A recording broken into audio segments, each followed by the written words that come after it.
I married Derek 6 years ago, and for the most part, our life was quiet, stable, even if not always affectionate. He was the kind of man who showed love through actions, not words. Fixing a leaky pipe, keeping the bills paid. Not exactly romantic, but dependable.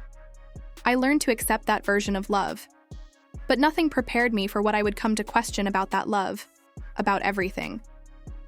Maya, Derek's daughter from a previous marriage, was 15 when I entered her life. Our relationship was civil but distant. She called me Lena, not Mom, which I never forced. I respected her space.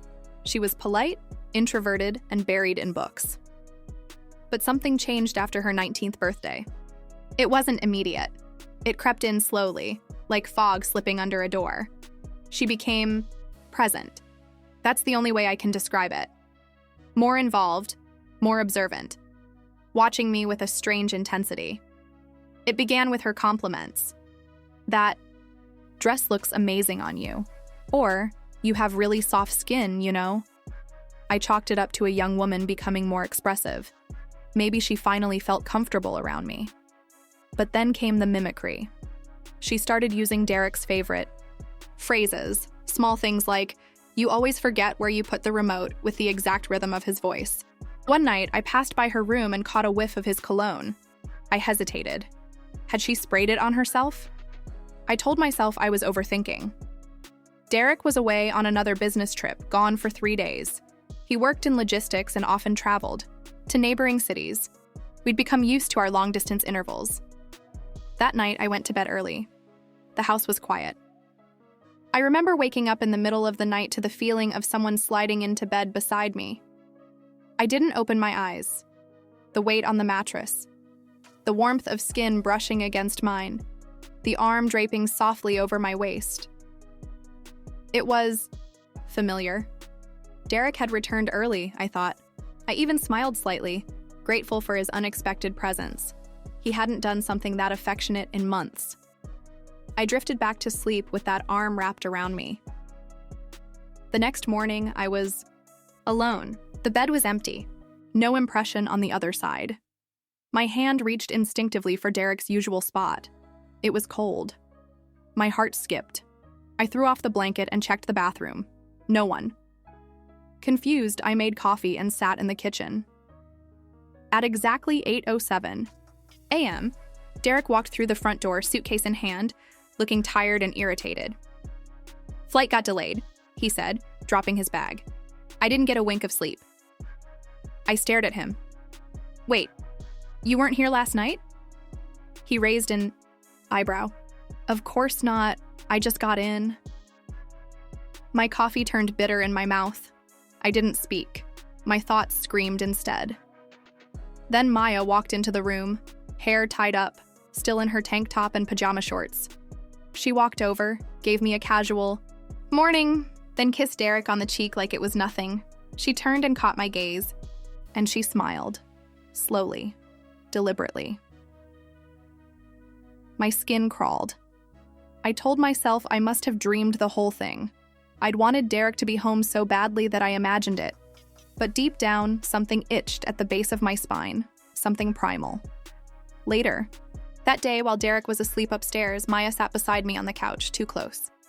She casually put her hand on my arm and said, "You were making these cute little sounds last night in your sleep." I froze. I turned to her. "What do you mean?" She shrugged. "Must have been a nice dream." Her lips curled again. That smile. It wasn't a joke. It wasn't innocent. It felt like a warning. I didn't respond. I couldn't. I excused myself and locked the bathroom door. My hands trembled as I splashed cold water on my face. I looked at myself in the mirror and didn't recognize the fear staring back. That night, I called my best friend Kelly. I didn't share everything, just enough. She was quiet for a moment, then asked gently, "Lena, do you trust her?" I didn't answer, because for the first time in years, I realized I didn't even know who I was sleeping next to anymore. I didn't sleep the next night. Every creak of the house, every shift in shadows made my skin prickle. I lay in, Bed blanket pulled to my chin, eyes on the doorway. I didn't take my usual sleeping pills. I needed to stay alert. Derek was gone again. Another 3-day trip. Normally, I hated the silence. This time it felt like a shield. Cold, but protective. I heard footsteps in the hallway around midnight. Light, barefoot. They stopped outside my door. Then, nothing. Seconds passed like hours. I didn't move. My breathing was shallow, my body stiff. And then, softly, the doorknob turned. It clicked open. I could feel the air shift as the door slowly creaked wide. Maya. She stepped into the room wearing one of Derek's t-shirts. My heart stopped. I wanted to scream, to shout her name and demand she leave, but I froze. She stood there watching me. Then in a low whisper, she said, "Don't worry, I locked the front door." My mouth opened, but no words came out. She crossed the room with confidence, too familiar, too practiced. She sat on the edge of the bed, leaned in, and stroked my hair. "You always smell like lavender," she murmured. "He doesn't even notice that, does he?" I jerked back. "Maya, get out." She tilted her head. "Why?" "You didn't mind last time." My throat dried. "What are you talking about?" She smiled. "You cuddled back. You whispered his name. You held me so tight." "No," I said firmly, shaking my head. "That wasn't you. That was..." "Derek?" She interrupted, eyes sparkling. "He wasn't even here." It hit me like a punch. I pulled the blanket tighter. You pretended to be him?" She leaned in again.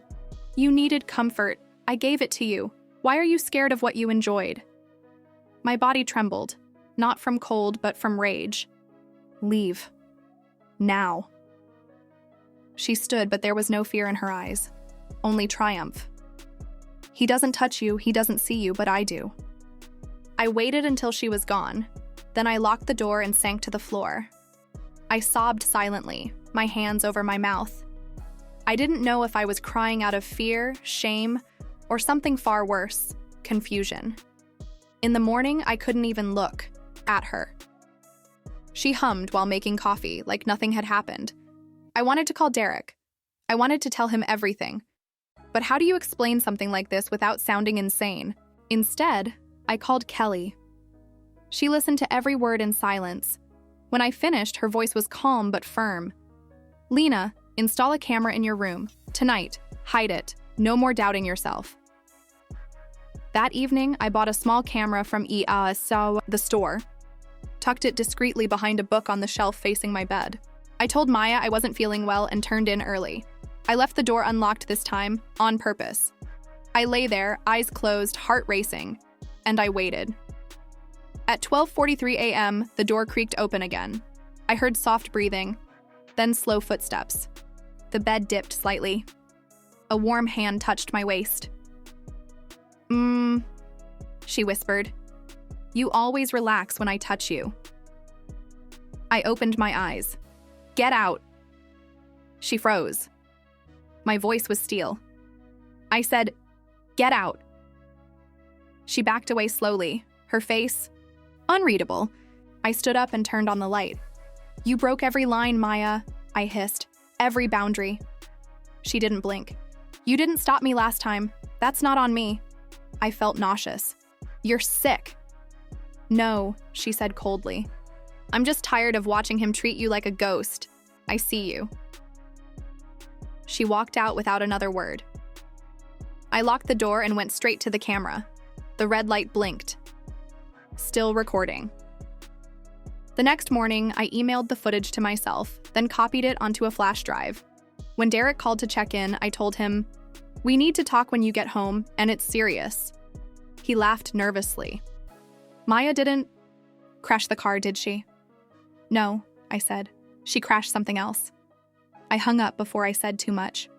This time, I wouldn't be gaslighted. This time, I had proof. Derek arrived 2 days later, casual as ever, setting his suitcase by the door and calling out, "I'm home." I stood in the living room, arms crossed, flash drive in hand. I didn't return the smile he offered. He sensed the change instantly.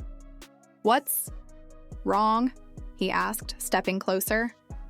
"Maya," I said flatly. "That's what's wrong." He blinked. "What happened? Is she okay?" I swallowed hard. "She's not the one I'm worried about." I motioned toward the couch.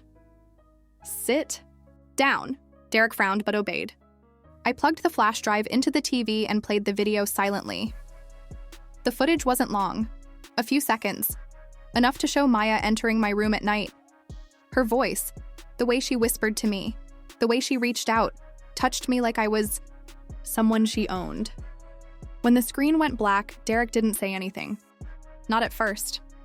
His face was pale, stunned, his jaw clenched. "No, that's not. No." "It is," I said. "It happened. Twice." He leaned forward, his hands over his face. "Jesus Christ." "I thought I was losing my mind, Derek," I said, voice trembling.